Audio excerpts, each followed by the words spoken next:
Born in the country, written by Anthony Curran. Focus question. What can you see when it rains in the country? Words to know. Clouds, lightning, mud, puddle, rainbow, sun, connections, writing and art. How is the country the same or different from where you live?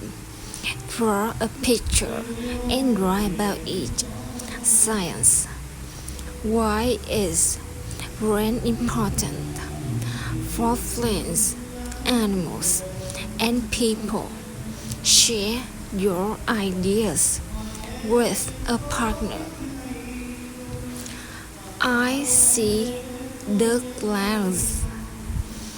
I see the rain. I see the lightning. I see the horse. I see the puddle. I see the mud. I see the rainbow. I see the sun.